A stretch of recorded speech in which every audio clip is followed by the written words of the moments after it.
Aswath Damodaran of NYU Stern School of Business. Welcome back. It's nice to see you again. Thank you, Scott.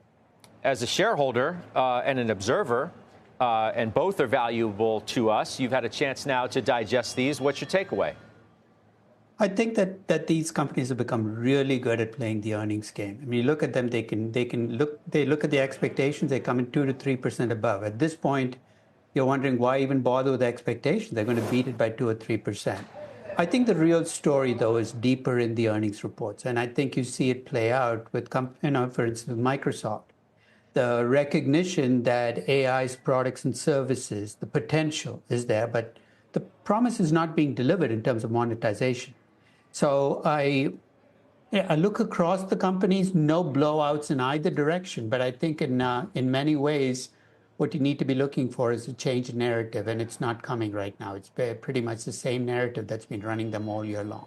Amazon, though, I don't know if I'd agree necessarily. If you look at Amazon, that seemed to have been maybe the standout, that right. they've sort of figured it out, right? Jassie's figured out a way to spend enormously and maintain a high level of profitability after they've gone through a bit of inefficiency. How would you assess what they've done?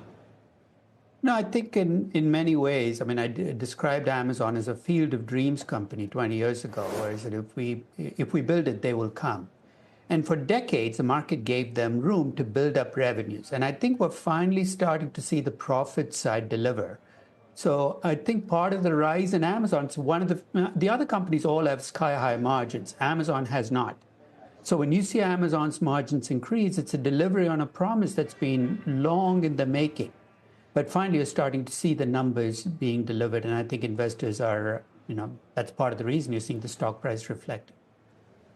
Do you think that the Meta and Microsoft sell-offs were justified or overdone? I think they were justified because I think when I first heard of the AI products and services, I accept that the market can be huge.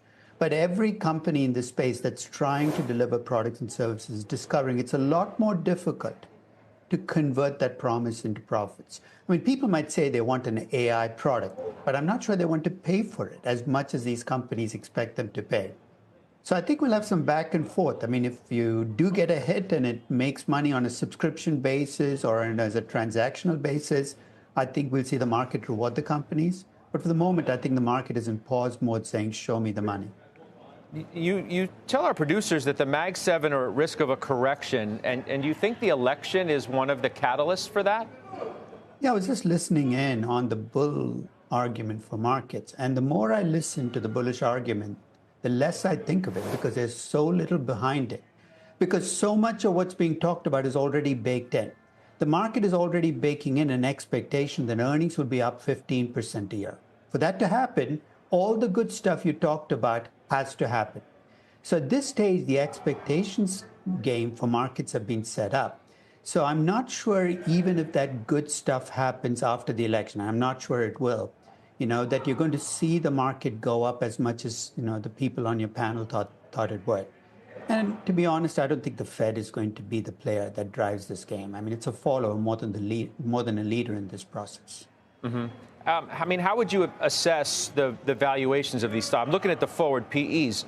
Not in every case have they gone up. In fact, in a few cases, they've come in. Microsoft's has come in from the beginning of the year. Alphabet's has done the same. Amazon's has done that as well. Apple more or less is even. I mean, how? And I understand that these things have stopped trading as a monolith. So it's hard for you to address them as a group.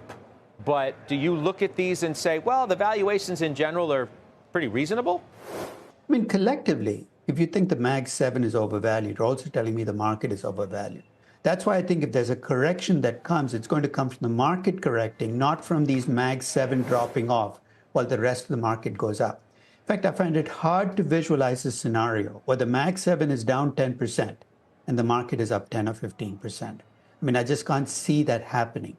So I think if you own these stocks already, the thing you're worrying about is, will there be a market correction? And if so, how much will the Mag 7 lose in terms of value? At 12 trillion, you have a lot to lose. I mean, you have much on the table that you can give up.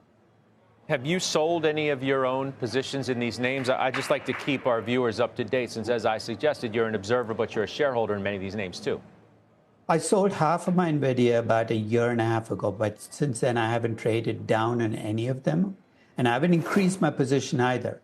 I feel pretty good about what I have because I frame it in terms of what I originally paid for these stocks, not what they traded at their high 3 months ago, 2 months ago. So I'm okay with where I am, and that's the only thing that I have to be as an investor, is to be okay with my own decisions.